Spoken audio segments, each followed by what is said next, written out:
మధ్యన మదనపల్లి దగ్గర fire accident జరిగింది. ఇంకేముంది, అది పెద్దిరెడ్డిను వీళ్ళే కాలివిచ్చేశారు అని చెప్పేసేసి ఇక్కడి నుంచి చీఫ్ సెక్రటరీలును డీజీపీలని వీళ్ళందరినీ పంపించారు. ఈ రోజు వరకు ఏం తేలిందంటే ఏముండదు. అట్లాగే అడవులను ఆక్రమించేసుకున్నాడు, ఇల్లు తీసేసుకుంటాం, స్వాధీనం చేసేసుకుంటాం పెద్దిరెడ్డిది. ఆ తర్వాత చూస్తే అది పక్కకి వెళ్ళిపోతుంది.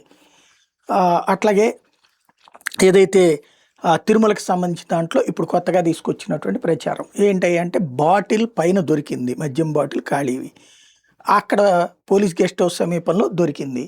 దాని మీద వార్త వేసిన వాళ్ళదే తప్పు, వాళ్లే తెచ్చేశారు అన్నటువంటిది ప్రొజెక్ట్ చేసుకొచ్చేది. అది చంద్రబాబు గారు కూడా మాట్లాడారు. ఎవరిచ్చారు ఆయనకి ఫీడ్బ్యాక్? టీటీడీ సంబంధించినటువంటి సిబ్బంది అన్న ఇవ్వాలా, పోలీసులు అన్న ఇవ్వాలి. ఒక పాయింట్ అదే నిజం అనుకుందాం, కరెక్టే ఆయన చెప్పిన మాట నిజం అనుకుందాం.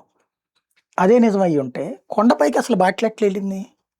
రెండు వైపులా సెక్యూరిటీ ఉంటుంది కదా, సెక్యూరిటీ చెక్ చేయకుండా లోపలికి పోనీయరు కదా, బాటిల్ ఎట్లా వెళ్ళింది మరి పైకి?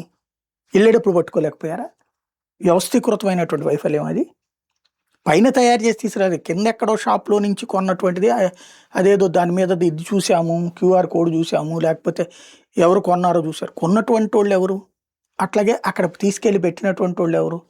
ఇప్పుడు దాంట్లో వీళ్ళు మాట్లాడుకున్నారు కాబట్టి ఏది న్యూస్ కవర్ చేయమని చెప్పేసి సో చోట చూశానని ఆ వైసీపీ నాయకుడు చెప్పాడు, సాక్షి వాళ్ళు వేశారు కాబట్టి దాంట్లో వాళ్ళు కుమ్మక్కైపోయి ప్రచారం చేశారు. అంతే తప్పించి ఒరిజినల్గా అసలు విషయం తేల్చాలి కదా.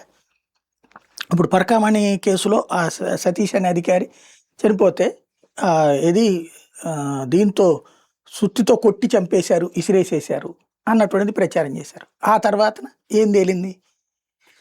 ప్రతి అంశంలో ఒక నార్మల్ ఇష్యూలో ఎక్స్ప్లోజివ్ కంటెంట్ని, ఒక సస్పెన్సు, క్రైము ఇట్లాంటి వాటి మీదన ఎప్పుడు కూడా ప్రజాకర్షణ ఎక్కువ ఉంటుంది.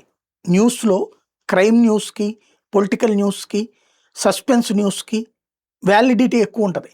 దాన్ని దృష్టిలో పెట్టుకుని మనం నడుపుతున్నాం. కానీ వ్యవస్థని వ్యవస్థలాగా ఆలోచిస్తున్నామా, వ్యవస్థీకృత లోపాలను సెటరైట్ చేసుకుంటున్నామా, అది ఆలోచించుకోవాల్సి ఉంది.